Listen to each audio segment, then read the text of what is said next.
नमस्कार दोस्तों, स्वागत है आपका आज के मुख्य समाचार में, जिसमें सबसे पहले और बड़ी खबर में आपको बताएंगे कि अमित शाह की रैली का विरोध। आम आदमी पार्टी ने बीजेपी के बैनरों पर अपने पोस्टर चिपकाए। दूसरी खबर में जिक्र होगा कि बीजेपी पर गहलोत का निशाना, उन्होंने देश को लूटा और बहुत कमाया है। 5 स्टार होटल जैसे बना रहे हैं दफ्तर। तीसरी खबर में आपको बताएंगे कि लाखों सरकारी नौकरियां छीनकर पीएसयू को बर्बाद करना किस टूल किट का हिस्सा, मोदी जी, मल्लिकार्जुन खड़गे ने पूछा सवाल। चौथी खबर में जिक्र होगा मध्य प्रदेश के चुनाव का, जिसमें आपको बताएंगे कि विधानसभा चुनाव में किसके साथ जाएगा जय संगठन। कमलनाथ ने किया इसको लेकर बड़ा खुलासा।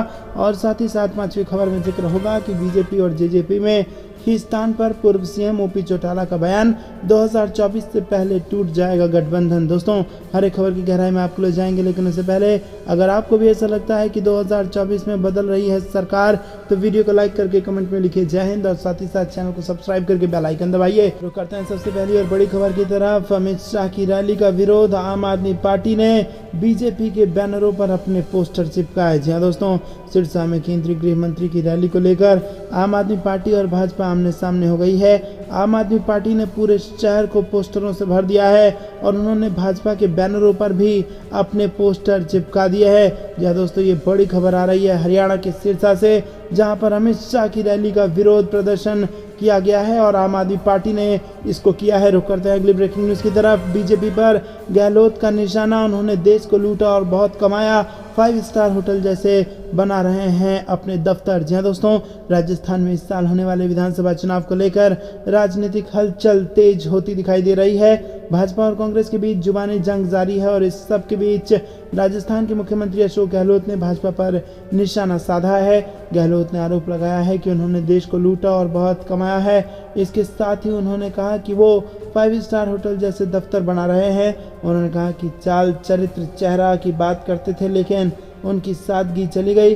कांग्रेस की जनसभाओं पर सकारात्मक प्रतिक्रिया के बारे में पूछे जाने पर राजस्थान के सीएम अशोक गहलोत ने कहा कि मैंने सभाओं में कहा है कि इस गति को बनाए रखें। भाजपा के पास धन या शक्ति की कोई कमी नहीं है। उन्होंने देश को लूटा है और बहुत कमाया है। वो 5 स्टार होटल जैसे दफ्तर बना रहे हैं। उन्होंने कहा कि चाल, चरित्र, चेहरे की बात करते थे, लेकिन उनकी सादगी चली गई। धर्म के नाम पर गुमराह कर रहे हैं और धीरे धीरे जनता को ये बात समझ आ रही है। उन्होंने तंज कसते हुए कहा कि उनका नारा बजरंग बली के नाम पे बटन दबाओ असफल रहा। दोस्तों, आपको बता दें कि पूरे देश में राजस्थान की चर्चा हो रही है। राज्य की महिलाओं को एक योजना के तहत डिवाइस देने के बजाय उनकी पसंद के मोबाइल फ़ोन खरीदने के लिए एक निश्चित राशि देने का प्रयास राजस्थान सरकार कर रही है। स्मार्टफोन देना महिलाओं को सशक्त बनाने का एक तरीका है। इसके साथ ही उन्होंने कहा कि इन शिविरों में 7 करोड़ गारंटी कार्ड बढ़ चुके हैं। 1.60 करोड़ घर में हम लगभग पहुंच चुके हैं। इतना बड़ा अभियान चल रहा है, पूरे देश में चर्चा किसी राज्य की है तो उस राज्य का नाम राजस्थान है। फिर चाहे 25 लाख रुपए के स्वास्थ्य बीमा की बात हो या पुरानी पेंशन योजना की चर्चा हो, और भी कई योजनाएं हैं। 8-10 योजनाएं ऐसी हैं जो सिर्फ राजस्थान में शुरू हुई हैं। रुक करते हैं अगली ब्रेकिंग न्यूज की तरफ। लाखों सरकारी नौकरियां छीनकर पीएसयूज को बर्बाद करना किस टूल किट का हिस्सा, मोदी जी, मल्लिकार्जुन खड़गे ने पूछा सवाल। जी दोस्तों, कांग्रेस अध्यक्ष मल्लिकार्जुन खड़गे ने मोदी सरकार पर हमला बोला और खड़गे ने एक ट्वीट कर मोदी सरकार से सवाल पूछा है कि लाखों सरकारी नौकरियां छीनकर पीएसयू को बर्बाद करना आखिरकार किस टूल किट का हिस्सा है। क्या मोदी सरकार ये नहीं मानती कि पीएसयू देश की अर्थव्यवस्था का एक महत्वपूर्ण अंग है? क्यों मोदी सरकार ने सिर्फ 7 पीएसयू से 3.84 लाख नौकरियां छीनी? क्यों केंद्र सरकार में महिलाओं की नौकरियां 42% घट गई? क्यों कॉन्ट्रैक्ट सरकारी नौकरियों में 88% की बढ़ोतरी हुई? मेक इन इंडिया का हाई वोल्टेज प्रचार केवल अपनी छवि चमकाने के लिए किया था, उससे देश को क्या मिला? इसी के साथ आपको बता दें कि इससे पहले कांग्रेस महासचिव प्रियंका गांधी ने शुक्रवार को मोदी सरकार पर इसी मुद्दे को लेकर हमला बोला था। प्रियंका गांधी ने ट्वीट कर लिखा कि कांग्रेस सरकारों ने देश में रोजगार देने के लिए सार्वजनिक क्षेत्र की उम्दा कंपनियां बनाई थी, लेकिन मोदी जी के शासन में इन कंपनियों का हाल देखिए। 7 पीएसयू में 3.84 लाख रोजगार खत्म हो गए। उन्होंने आगे लिखा कि पीएसयूज में ठेके व संविदा वाले कर्मचारियों की संख्या 19% से बढ़कर 42% हो गई। अच्छी नौकरियां देने वाली इन कंपनियों से रोजगार खत्म क्यों किया जा रहा है? देश निर्माण में महत्वपूर्ण सहयोग देने वाली इन कंपनियों को मोदी जी की सरकार क्यों बर्बाद कर रही है? इसके साथ ही उन्होंने एक इमेज भी शेयर किया है जिसमें सातों PSU में नौकरी गंवाने वालों का आंकड़ा दिया गया है। रुक करते हैं अगली ब्रेकिंग न्यूज की तरफ। विधानसभा चुनाव में किसके साथ जाएगा जयस संगठन, कमलनाथ ने किया बड़ा खुलासा। जी हाँ दोस्तों, मध्य प्रदेश चुनाव 2023 से जुड़ी बड़ी खबर। कमलनाथ ने आरोप लगाया कि मुख्यमंत्री शिवराज सिंह चौहान के 18 साल के शासन में राज्य अपराध प्रदेश बन गया है।